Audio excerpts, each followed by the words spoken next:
What's up? Welcome back. I'm John Stark from AcTheMovieGuy.com, your favorite blind film critic, and today we're going to talk about Only Murders in the Building, the season finale, season 6, episode 10. So who done it? We learned that answer in the finale. And that's what we're going to talk about. And also, much like the finales of yesteryear, we have set up the next season, which immediately was announced is in existence by Hulu, that confirmed the renewal of Only Murders in the Building for a sixth season. It has not been called its final season yet, so I wonder when they're going to start running long in the tooth. I think it's really up to who they can get. Like, this season was pretty impressive, the list of guest stars. I still personally really want to see Tom Hanks on the show. I think he'd be great. Just seeing what he's been able to do on Saturday Night Live. I don't think he's ever been called upon much to do a lot in the terms of sketch comedy. And when you see sort of the kind of characters that Meryl Streep has been asked to play, and some of these other major stars, that they can lean a little bit more into the comedy of it. Even Téa Leoni this season was playing something that I wouldn't have thought Téa Leoni was going to be playing. So I think that would be that's my wish. I'm putting that out there. Cast Tom Hanks in season 6. That's also Chevy Chase, please. Like, I know we're so close to the Three Amigos. Please, like, he can't possibly be that hard to work with for like a day, like a cameo. Like, you just run into Chevy Chase for like 5 seconds and he plays, I don't know, some guy, some mailman or something. I don't know. But all you need is that like shot of Steve Martin Short, and Chevy Chase together, and that's it. I mean, I don't need him to stay on the show forever. So we've got. I didn't really actually. I kind of, if you're like, what happened to your episode 9? I didn't do episode 9. I kind of caught. I was always like an episode behind because of those like multi-episode drops. They kind of put me at a disadvantage as somebody who doesn't binge watch. So I had to binge watch 9 and 10, because telling you about episode 10 a week later after everybody else has been like, who died? Who killed? Who told their story? Well, the killer is, in fact, the mayor of New York City. And if that's not going to spark controversy for a city that is currently having a mayoral election, I don't know what will. Unfortunately, the current mayor of New York is not in that election, so you can't use it to try to be like, well, maybe they're trying to make a suggestion of, I think maybe at the time they were filming this, they were, and maybe that could have been used too. But unfortunately, that's not the case. So there are no politics here. Politics aside, the people who are currently still in the running for mayor are not the current mayor. But Keegan-Michael Key was the killer, which actually kind of had me disappointed, because I saw headed in a different direction. And because at the end of episode 9, you have the grandmother, the Nona, comes in on her little scooter, and she's the one who steals the finger. So I was like, oh, of course, well, it's Téa Leoni, because why else would she do that? You know, and uh, Charles has a penchant for dating killer women, and I thought there was just something really odd about. There was something that always struck me that they were doing with Diane Wiest as the widow, as Lester's widow, is that supposedly Lester had been saving up their entire life for this apartment in the Arconium, and he should have had some kind of like nest egg of money of some kind. But immediately she's like poor. Like, she's having to sell things off when they go over to her house, and it's like, why? Like, shouldn't you have had are you still planning on moving? But luckily they tie that up because since neither of the women are killers, Taya does flee the country with her remaining funds, but then does send enough back to Diane Weist's character so that she can move into the Arconium, which gets saved. Our intrepid trio, who look like they're about to die at one point in this show, end up saving the building. So even though it's in its like final moments and about to be demolished because to build a new casino, uh, when they not only find out who the murderer is, but they also find out that the three billionaires were accomplices to at least the moving of the body and stuff like that, it kind of puts them all out of the running to be able to tear down and buy and build the casino.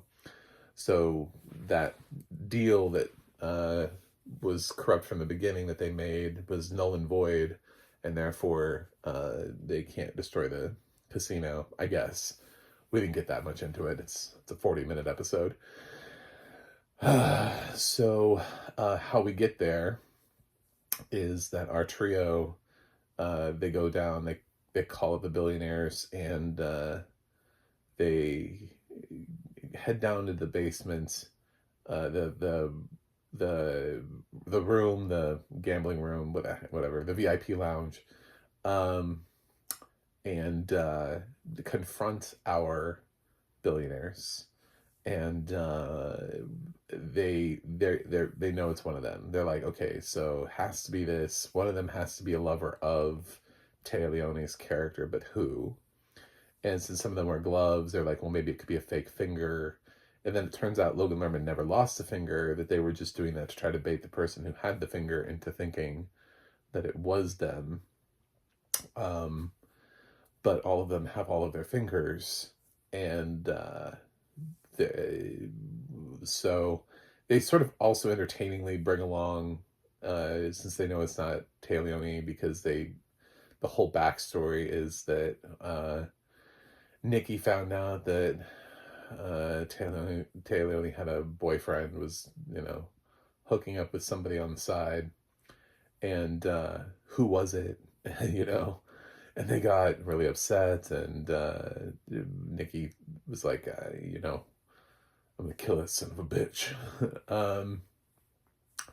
So it ended up being the mayor, and so it's the mayor's finger that got cut off, and so he's been using like a prosthetic finger the whole time, which they find out when the mayor comes down after the boys have left and they've done their fake gooning, where they're like trying to pretend like they're mafioso types and try to seem very imposing and threatening. One of them has a crush on Howard, which is funny because I loved in episode 9 when we finally got Nathan Lane back, and Howard's relationship with the robot, and Nathan Lane just goes, "Are you fucking that thing?" Like, it's such a weird. Howard's been used very well in previous seasons. I don't know what they were doing with him this season, having him like, seriously, are you dating a robot? What is happening with your character? So they they end up getting thrown in this room and chained to the wall, and since the building itself is about to be demolished, they'll go with the building. They'll be the final murders in the building, I think, is what Keegan-Michael Key quips as they all exit.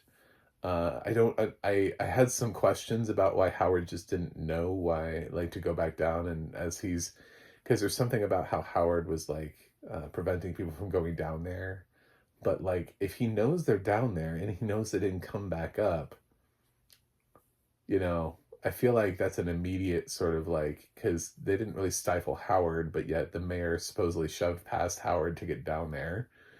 So I don't understand. There's also, they use the crooked cop that came to recover the body, came to recover Nikki's body from the cleaners. So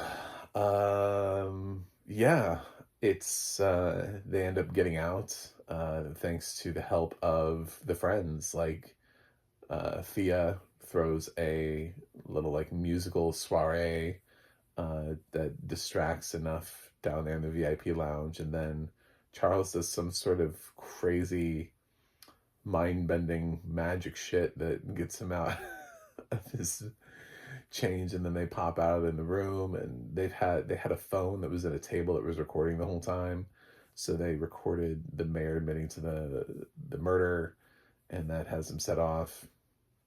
And then what saves the building is that Logan Lerman's character Jay, who likes Mabel, decides to admit that he and the other two knew what was going on and helped to move the body and everything.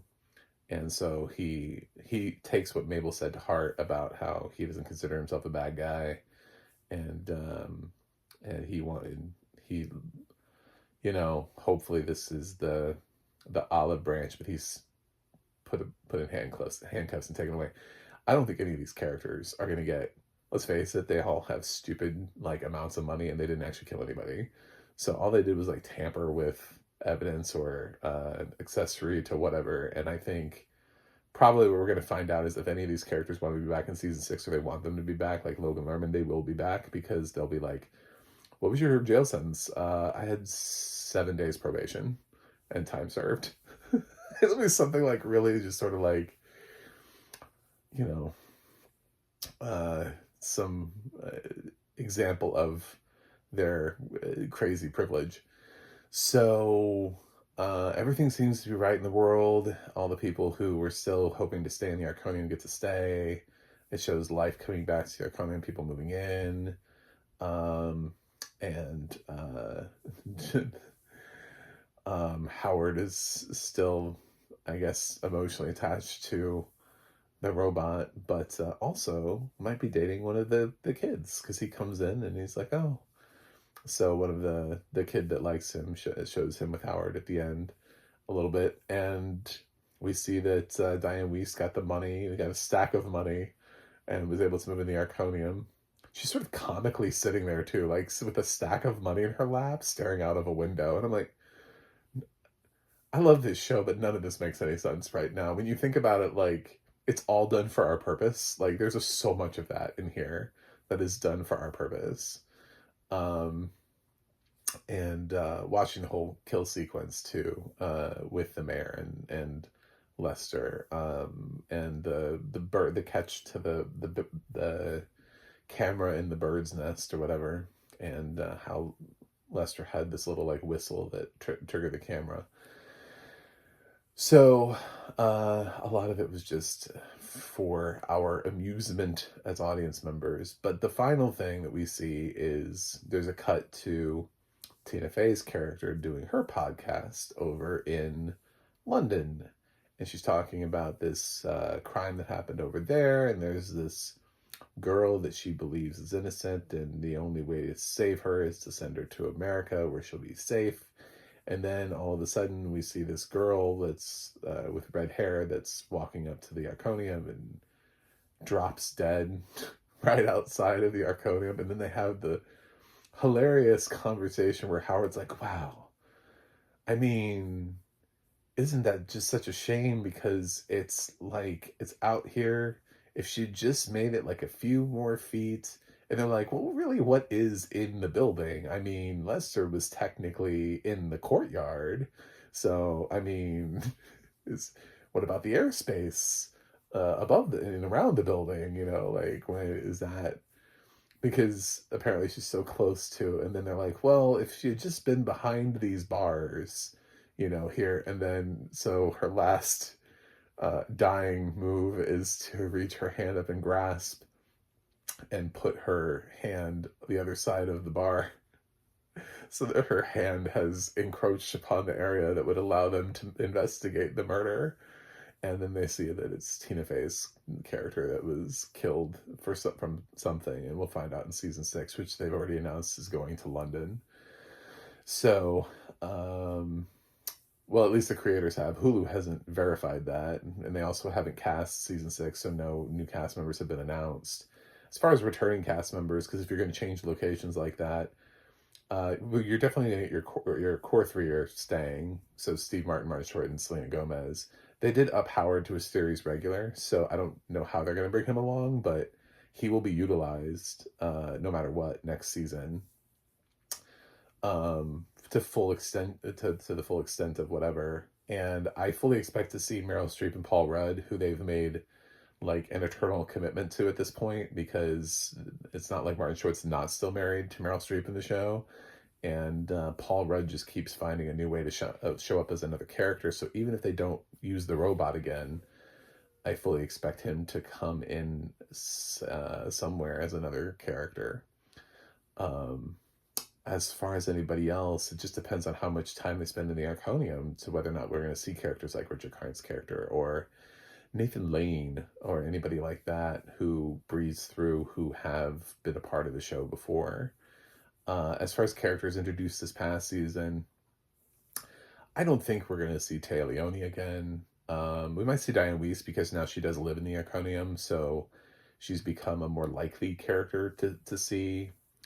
We could also see the kid that is dating Howard, although Howard apparently had a boyfriend from the previous season that dipped out, and so that was a callback, and we didn't need to ever revisit it. So yeah, we may never see the. It's weird to have the kid there, so I don't think Howard's probably gonna have his heart broken again and still be dating the robot. Uh, so as far as Renee Zellweger and Christoph Waltz and Logan Lerman, I don't expect to see Christoph and Renee back because why would they? But Logan seems really interested in Mabel, so I if they pull that, they could pull on that thread, but they've done that thread before. I mean, Mabel has other people who have come in and out of her life before, like Jesse Williams, who could still come in. Da'Vine Joy Randolph has had quite a presence in the series, but she's also a New York cop. So if they do use her, it would be probably to process this immediate crime scene in the beginning, so we'd see her at the very beginning of the season and not when they actually go to London. I don't expect to see her travel to London. I don't think this is going to be like the whole gang traveling to London.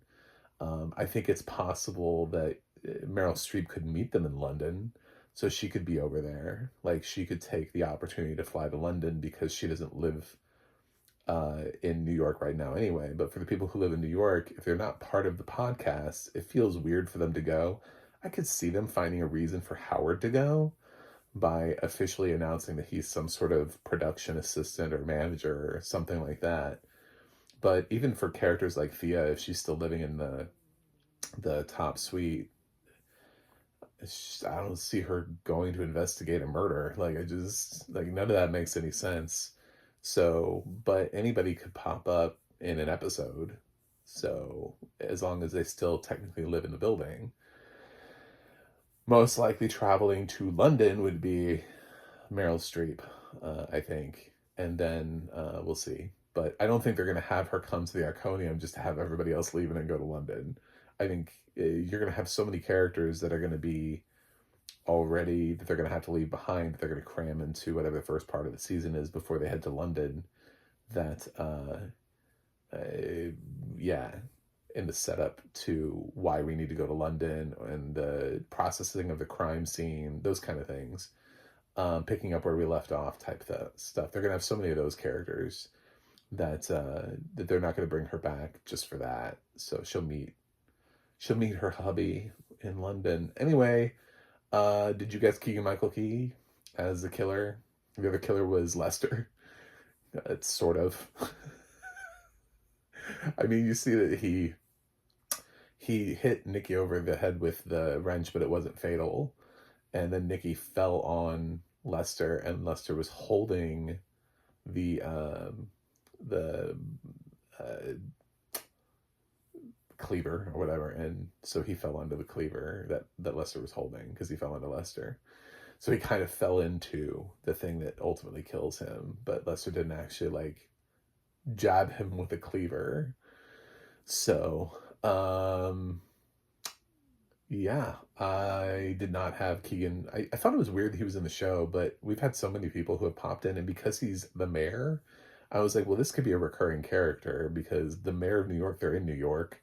So it felt like the kind of character that you would see pop up again. It wasn't that weird. I thought we had a better chance of maybe them doing something with that assistant that always shows up out of nowhere. But and then trying to pull something like that. But no, I actually didn't have Keegan was not in my on my bingo card. So that's it. Thanks for watching. I will be back next season. As far as my tomato meter score for this season, I liked it, and I really like the show in general. I like all of the episodes. I don't think there wasn't really anything that cratered the show for me. I think this is pretty consistent to what I expected it to do. Um, I don't know that there's an Emmy here for anybody, but I think given the season and given I was surprised at who we nominated anyway coming out of last season, considering the emotional impact and weight was given mostly to Charles because of Sass's exit from the show. That we still sort of focus on Martin Short instead of Steve Martin. I think they tried to really throw his character more of an emotional lifeline. Um, it's weird that they get split up anyway, but I guess it would still, if anybody gets nominated, it's Martin Short. But we have a lot of new comedies and people who are going to knock some people out, like Glenn Powell from Chad Powers. So we'll see what happens. They may just not get any acting nominations. It's in their fifth season. They're a little long in the tooth. I'm kind of feeling the same thing about Abbott Elementary, but I'm going to give this season an 8.2 out of 10. Anyway, thanks for watching. Thanks for subscribing, and I'll see you guys on the other side.